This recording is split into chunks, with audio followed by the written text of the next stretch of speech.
자, 오늘은 칼빈주의와 그 오순절 영성 운동에 대해서 잠깐 생각을 해보도록 하겠습니다. 개혁주의 신학자들, 또 스스로를 칼빈주의로 자처하는 많은 목사님들은 이 오순절 계통, 은사주의 영성 운동에 대해서는 여전히 비판적이죠. 특별히 신사도 개혁 운동과 아이합에 대해서는 이단시하고 있습니다. 피트 웨거너가 세워놓은 이 신사도 개혁 운동, 물론 지금은 피트 웨거너가 죽고 없지만은 이 신사도 개혁 운동, 그리고 마이크 피클의 아합 운동은 여전히 한국 교회 안에서는 이단시 되고 있습니다.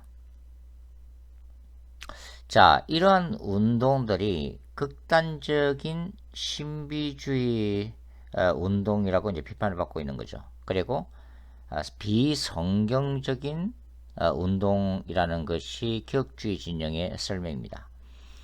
그러니까 칼빈주의자들은 이러한 은사주의 오순절 영성 운동을 어떤 절대적인 칼빈주의 신학의 잣대로 판단을 하고 있는 거죠.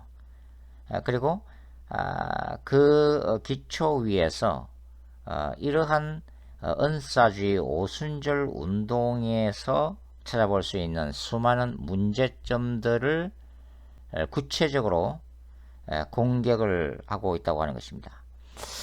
자, 이러한 개혁주의 진영에서의 주장을 들어보면은 많은 부분들의 공감이 갑니다. 사실 저도 신사도 개혁 운동에 대해서는 비판적인 입장인데요. 무엇보다도 이 신사도 개혁 운동이 허술한 신학 체계를 가지고 있다고 하는 것이고, 그 다음에 말씀보다는 눈으로 보이는 이 은사주의, 이 오순절주의에 치우쳐 있다고 하는 것이죠. 그리고 무엇보다도 자칭 사도, 자칭 선지자라고 하는 이런 부분들이 비성경적이라고 하는 것입니다. 이 보수적인 이 목사님들이 이러한 은사주의, 이 오순절주의를 비판하는 많은 문제점은 사실 근본적으로 보면은 은사 종식론과 반 은사주의 관점에서 비롯된 것이죠. 그러니까 신학교에서 배운 그것도 이제 은사 종식론이나 기적은 이미 1세기 사도 시대 이후에는 끝났다고 하는 이런 신학에 깊이 물들어 있는 그런 분들이 주장하는 그런 내용입니다. 잔 메가드 목사님도 예외는 아니죠. 세계적인 강해 설교자로 알려져 있고 또 복음을 잘 설교하는 분으로 알려져 있지만, 그럼에도 불구하고 존 메가드 목사님은 반은사주의 신학을 가지고 있는 거죠. 예전에 그 잔 메가드 목사님의 그레이스 채플에서 개최됐던 스트레인지 파이어 세미나를 통해서 이러한 반은사주의 성향을 유감없이 드러낸 바가 있습니다. 잔 메가드 목사님은 은사주의란 이 레위기 10장 1절부터 3절에 나오는 이 대제사장 아론의 아들 나합과 아비후가 바친 이 잘못된 불이라고 비유를 하고 있습니다. 그래서 이 잘못된 불을 하나님의 제단 앞에 들이다가 심판을 받은 것처럼 이런 현대의 또 종말론적인 은사주의 운동은 말 그대로 사탄적인 운동으로 비판을 받아야 된다는 논리를 지금도 주장하고 있는 거죠. 자, 기독교 역사상 소위 초자연적이고 초월적인 은사와 능력을 다루는 오순절 계통 은사주의 운동은 험난한 길을 걸어왔습니다. 이러한 영역이 눈에 보이지 않는 이 슈퍼내추럴 월드, 초자연적인 세계를 다루고 있기 때문이죠. 이러한 세계는 꿈과 환상, 이 초자연적인 영적 전쟁, 기사와 표적, 신비로운 체험들로 가득 차 있습니다. 이런 세계로부터 오는 이 가르침들과 현상들을 사실 우리가 다루기 힘든 것은 뭐예요? 성령의 참된 것들을 모방하는 사탄의 미혹이 항상 이 안에 존재하기 때문입니다. 자, 사탄은 그의 능력을 이 광범위하게 지금도 사용하고 있는데요. 예를 들면 촌술 같은 경우가 그러죠. 죽은 이들의 영혼을 불러내는 이 촌술도 이 사탄의 영역입니다. 그리고 죽은 자들의 영들과 접신하는 영매술도 또한 그 중에 하나죠. 그리고 인간과 세계의 운명을 예언하는 점성술과 역술, 인간의 지성을 마비시키고 악한 영들이 들어올 수 있는 길을 열어놓는 체면술도 그 중에 하나입니다. 그리고 우주의 각종 악령들을 만나게 하는 접신술, 사탄적 능력을 덧입는 초능력, 그리고 교묘하게 인간의 신적 능력을 인본적으로 개발하여 스스로 신이 되도록 유혹하는 뉴에이지 운동도 예외일 수는 없습니다. 그리고 신비로운 영적 체험들을 통해서 인간의 초월적인 욕구를 만족시키는 각종 종교 활동들을 통해서 이 순수한 영혼들과 영적 세계에 대한 부정적인 씨앗들을 사탄은 뿌려왔다고 하는 거죠. 심지어 예수님의 이름으로 행하는 기사와 표적, 축사, 예언과 환상의 영역까지 사탄은 침투해 들어오면서 가짜 입신과 가짜 천국과 가짜 지옥까지 만들어서 숱한 영혼들을 미혹해 왔다고 하는 것입니다. 자, 인간의 본성상 인간은 눈에 보이는 기적적인 현상들에 항상 호기심을 가지고 있습니다. 관심을 가지고 있는 거죠. 이런 것들이 이제 깊어지면은 신적인 우상 숭배로 나타납니다. 그렇기 때문에 이러한 영적인 영역은 항상 신학적인 논쟁의 대상이 되어 왔다고 하는 것입니다. 따라서 칼빈주의 진영은 이러한 초자연적인 영성 운동들이 교회와 신자들에게 미치는 부정적이고 파괴적인 요소만을 고려해서 오직 말씀과 믿음의 이름으로 이러한 영역을 아예 신학적 논의에서 밀어버렸다고 하는 거예요. 신앙적 관심의 대상으로부터 축출해버렸다고 하는 것입니다. 어떤 때는 이러한 소위 말씀 중심적인 교회들이 바라볼 때는 소위 사도적이고 선지자적인 성령운동하는 교회들이 같은 성령운동을 하는 다른 교회들을 강도 높게 서로 비판하는 모습을 보면서 혀를 내두르기도 하죠. 자, 결과적으로 이러한 성령운동에 대해서 깊은 해모감을 가진 기독주의 교회들은 말씀 안에 거하는 그 안정성을 확보하는 대신 성령의 역동적인 체험은 위험지대로 규정을 해버렸다고 하는 것입니다. 그래서 이러한 영의 세계에 대해서 성령의 능력에 대해서는 눈을 막고 길을 틀어막아 버렸다고 하는 거죠. 따라서 대부분의 교회들은 영적인 능력과 권능을 상실했다는 것이 냉엄한 현실입니다. 많은 신학교들은 자유주의 신학과 이론으로 무리만 채운 학교가 되어버렸다고 하는 것입니다. 반면에 사탄과 악한 영들은 이러한 초자연적인 영역을 자신들이 다스리는 독점적인 시장인 양 가져가 버렸다고 하는 거예요. 그리고 결과적으로는 이 영적인 초월성에 갈급한 세상의 많은 영혼들을 타 종교, 그러니까 무속이나 다른 이 사탄적인 영매술이나 초능력 등을 가리키는 비기독교적인 운동들을 통해서 바로 이 지옥으로 떨어지게 만드는 그런 결과를 가져왔다고 하는 것입니다. 자, 은사주의 계열의 교회들은 어떨까요? 자, 한마디로 지나치게 성령의 기름 부으심과 능력과 극적이고 신비주의적인 체험을 강조한 나머지 어떻게 되었어요? 건전한 신학을 잃어버렸다고 하는 것입니다.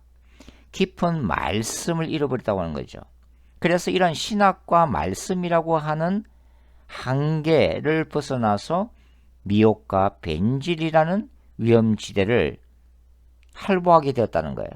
그것도 뭡니까? 하나님의 전신갑주 없이 활보하다가 사탄으로부터 교묘한 공격을 받고 무너지는 실패 역사를 계속 경험해 왔다고 하는 것입니다. 그러니까 능력의 현장만을 강조하다가 진리를 깊이 배우는 신학교로서의 교회 이미지를 잃어버렸다는 것입니다.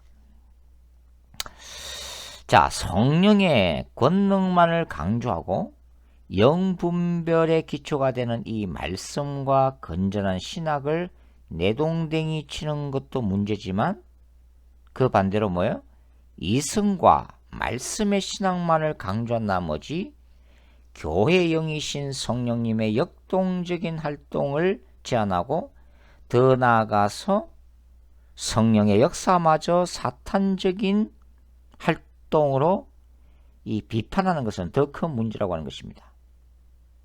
사실 마지막 때에 하늘로부터 내려오는 성령의 권능이야말로 마지막 때의 교회가 회복해야 될 모세와 엘리야의 권능이라고 하는 것입니다. 이러한 권능을 덧입지 않고서는 미래적으로 도래하는 적그리스도의 건설을 하나님의 교회들이 대적할 수 없다고 하는 거예요. 성령께서 인도하시는 새로운 시대의 패러다임의 파도를 타야 하지만 이것은 성령운동 오순절 계통의 하나님의 사람들이 주장하는 바죠. 그러나 이 또한 건전한 신학과 말씀으로 뿌리를 내리고 건물을 짓고 계속해서 자신들의 영성운동을 검증하지 않으면 오히려 거대한 파도에서 발을 헛디뎌 바닷속으로 침몰할 수도 있다고 하는 것입니다. 그래서 사도 바울은 고린도후서 6장 7절에서 이렇게 말하고 있죠. 진리의 말씀과 하나님의 능력 안에 있어 의의 병기로 좌우하고, 그러니까 말씀과 성령 이 두 가지는 궁극적으로 결코 분리할 수 없다는 것입니다. 그 어느 한쪽만을 고집할 수도 없다고 하는 것입니다. 말씀과 성령의 권능은 우리 주 예수 그리스도 안에서 하나인 것입니다. 성령의 권능 쪽으로 넘어나가면 말씀으로 절제해야 하고, 반대로 말씀과 신학 쪽으로 넘어나가서 가슴이 냉랭해지면 상대적으로 성령의 권능을 강조해야 한다는 것입니다. 즉 영적 균형이 중요하다고 하는 것이죠. 이런 점에서 신사도 개혁운동은 너무 멀리 나가고 있는 것입니다. 사도적이고 선지자적인 시대의 부름에 응하기는 했지만 올바른 신학의 부재 현상으로 인해서 스스로가 자칭 사도들과 선지자들이 되어버렸다고 하는 것입니다. 그리고 왜곡된 기독교 제국주의의 정신으로 7개 영역들을 정복하며 이 땅에 그리스도의 왕국을 스스로 만들려고 하고 있다고 하는 것입니다. 신자들이 이 땅에 그리스도의 나라를 세우려고 최선의 노력은 해야지만, 그렇죠? 이 땅에 이미 임한 하나님의 나라 개념이죠. 그러나 궁극적으로 하나님의 나라는 어때요? 이 땅에 세워지는 것이 아니라고 하는 것입니다. 그것은 인간이 준비하는 시기가 아니라 주님이 준비하는 주님의 때에 인간이 인본적으로 준비하는 기독교 사역이 아니라 성령의 능력 안에서 주님의 다시 오심으로 하늘로부터 내려오는 것이라고 하는 거죠. 자, 마이크 비클의 아이와 운동도 그러하다고 하는 것입니다. 그리스도 안에서 친밀한 예수 그리스도의 거룩한 신부들이 반드시 세워져야 하지만 예루살렘이 회복되지 않고서는, 그리고 이러한 신부들이 교회 안에 가득 차지 않고서는 그리스도께서 절대로 재림하지 못한다고 가르치는 것은 문제가 있다고 하는 것입니다. 하나님의 교회들의 회복과 거룩함의 회복, 예루살렘의 회복은 재림의 절대적인 전제 조건이 아니라고 하는 거예요. 예루살렘의 회복은 예수 그리스도께서 재림 전에 일어날 중요한 징조들 중에 하나일 뿐이라고 하는 것입니다. 예수 그리스도의 재림을 준비하기 위해 마지막 시대의 신자들이 감당해야 할 책임과 의무는 반드시 있지만, 그리스도의 재림은 하나님의 절대적인 주권과 그분의 능력과 때와 방법에 속한 것임을 우리가 잊어서는 안 된다고 하는 것입니다. 재림의 때는 하나님이 결정하실 것이고, 주님의 때가 되면 교회들과 세상적인 상황에 관계없이 주님은 재림하실 것이라고 하는 것입니다.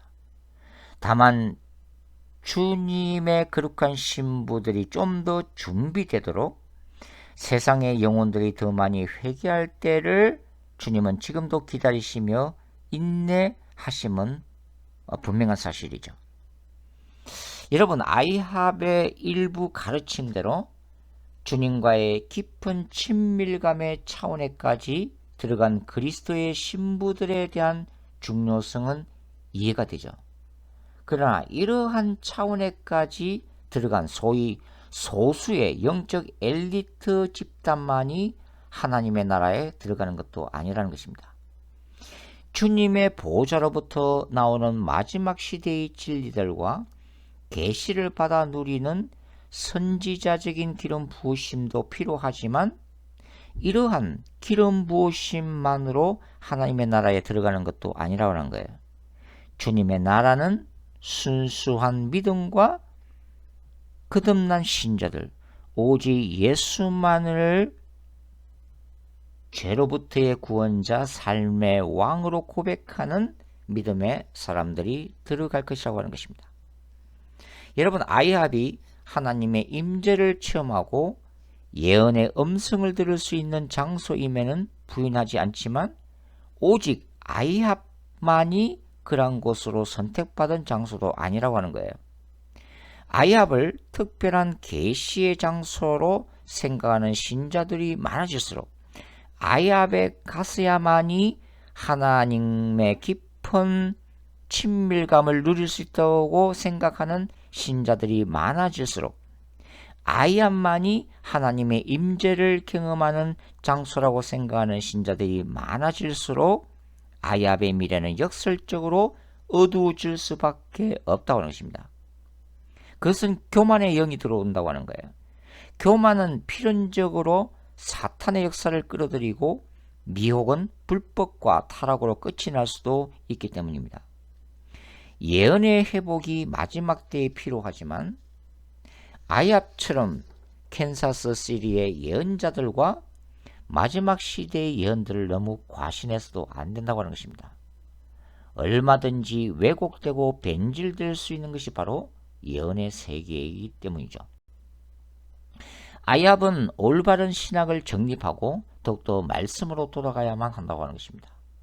말씀 없는 은사는 너무나 쉽게 넘어지기 때문이죠. 또한 아이합은 일반 신자들이 가질 수 있는 그 only 아이합이라고 하는 기만을 깨뜨리고 그들을 그리스도의 신부들로 회복한 다음에는 다시 그들을 삶과 직장의 현장 속으로 보내야만 한다고 하는 것입니다. 영적인 산에만 아이합에서만 24시간 머무는 것이 아니라, 그리고 1년을 젊은이들이 그곳에서 찬양만 하고 보내는 것이 아니라, 젊은이들이 그곳에서 기도하면서 계속해서 머무는 것이 아니라, 그들이 아합을 통해서 충분한 하나님의 임재를 경험하고 성령의 충만함과 기름 부으심을 얻었으면 바로 그것을 이 땅에 임한 하나님의 나라 속에서 하나님의 나라를 더 확장하기 위한 삶의 현장으로 그들이 세상 속에서 하나님이 원하시는 그 부르심과 사명의 장소로 다시 되돌려 보내야 한다고 하는 거죠. 마지막 때에 사도적이고 선지자적인 종들 통해서 부흥의 불은 일어날 것입니다. 우리는 그것을 사모하고 간절히 기도해야 하겠지만 그렇다고 전 세계가 모두 그리스도께로 돌아오는 것도 아니라고 하는 거예요. 부흥의 불이 임하고 놀라운 기사와 표적이 일어나도 이 땅의 모든 영혼들이 예수님을 믿는 것은 아니라고 하는 거죠. 열방과 만민이 그리스도께로 돌아오는 마지막 때의 부흥도 일어나겠지만 동시에 수많은 이 땅의 영혼들은 끝까지 예수 그리스도를 믿지 않고 적 그리스도를 추종하고 하나님을 대적하게 될 것도 진리라고 하는 것입니다. 마지막 때 일어나는 이 갖가지 영성 운동들은 영분별이 너무나 힘들 것입니다. 왜냐하면 이러한 영성 운동들이 흰색이나 검은색의 단색으로 나타나는 것이 아니라 흰색과 검은색이 함께 섞여 있는 모습으로 나타나기 때문이죠. 진리와 미혹이 한 운동 안에 함께 존재한다는 것입니다. 따라서 우리 모두가 하나님 앞에서 연약한 인생임을 고백할 수밖에 없다는 것입니다. 하나님의 나라를 위한 다양한 기독교 신학운동, 다양한 선교운동, 다양한 영성운동들이 지금도 일어나고 있습니다. 다양한 신학이나 영성운동들이 일어나는 것은 그것에 헌신하는 열정적인 하나님의 사람들이 있기 때문입니다. 그리고 이러한 다양성은 하나님이 각자에게 주신 부르심과 사명과 영성이 다르기 때문이죠. 어떤 이들은 말씀 연구에 목숨을 겁니다. 어떤 이들은 제자 훈련에 부르심을 받고 목숨을 걸어요. 어떤 이들은 이스라엘 회복 운동에 목숨을 겁니다. 어떤 이들은 신학 연구에 목숨을 걸고 어떤 이들은 제자도에, 어떤 이들은 선교에, 또 어떤 이들은 특정하는 마지막 때의 영성 운동에 목숨을 겁니다. 우리는 어떤 한 부르심에 목숨을 걸 정도로 헌신하고 열정을 쏟아붓고 노력해야만 열매를 거둘 정도로 연약한 인생이라고 하는 거예요. 그럼에도 불구하고 자신이 받은 부르심과 사명만이 이 땅에서 유일하고도 가장 중요한 사역이 아님도 겸손히 인정할 수 있어야 합니다. 자신이 어떤 영성운동에 지나칠 정도로 집착하기 시작할 때 그것이 곧 우상화의 한 과정이고 그 운동에 무관심한 다른 이들을 정죄하고 비판하는 위험에 직면할 수도 있다고 하는 것입니다. 각자의 부르심이 다른 만큼 다른 이들의 사역과 영성도 인정하고 존중해 주는 것이 필요하다 하는 것이죠. 결국 우리 모두는 하나님의 나라라고 하는 거대한 모자이크를 함께 만들어가는 작은 퍼즐 조각들이라고 하는 것입니다. 오순절 진영은 기억주의가 쌓아놓은 위대한 신학적 영적 유산들을 존중해야 합니다. 예를 들면 청교도 영성가인 존 오웬이나 헌신적인 칼빈주의자였던 조나단 에드워즈에게서 죄의 다스림과 자아 죽임에 대해서 하나님의 절대적인 주권과 놀라운 영광에 대해서 그리고 거룩함과 지적인 신학의 깊이에 대해서 배워야만 한다고 하는 거죠. 칼빈주의자들은 오순절 진영으로부터 지성과 지적인 신학이 채워줄 수 없는 체험적인 영성에 대해서 배워야 한다는 것입니다. 하나님의 임재에 대해서 배워야만 한다고 하는 거죠. 치유의 기적과 환상과 예언과 사탄의 권세를 깨뜨리시며 인간을 자유케 하시는 성령의 역동적인 역사에 영의 눈이 열려야 되고 그것을 배워야만 한다고 하는 것입니다. 중요한 것은 극단이 아니라 서로에 대한 겸손함과 균형 감각이라고 하는 거죠. 지성과 영성의 균형, 말씀과 체험의 균형, 신학과 은사의 균형, 그리고 예수 그리스도를 닮아가게 하시는 성령의 내적인 역사와 기사와 표적을 오늘도 행하시는 성령의 외적인 역사 사이에 있는 절묘한 균형, 그것을 우리가 포커스를 해야 한다고 하는 것입니다. 그래서 우리가 체험적이고 신비적 영성으로 치우칠 때는 말씀과 신학으로 균형을 잡고, 지적이고 관념적인 신학으로만 머리가 채워질 때는 어때요? 체험적인 하나님의 임재 앞에 서야 된다고 하는 거죠.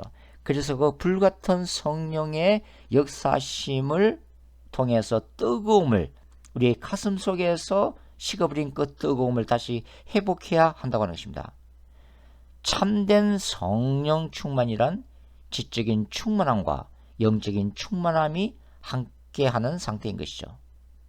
우리는 예수 그리스도의 재림을 준비하는 마지막 시대를 살아가고 있습니다. 이것은 개혁주의 진영이든 오순절 진영이든 다 같이 인정하는 시대적인 과제입니다. 그러나 예수 그리스도의 재림을 우리가 효과적으로 준비하기 위해서는 양대 진영에 정말 화해가 필요한 거죠.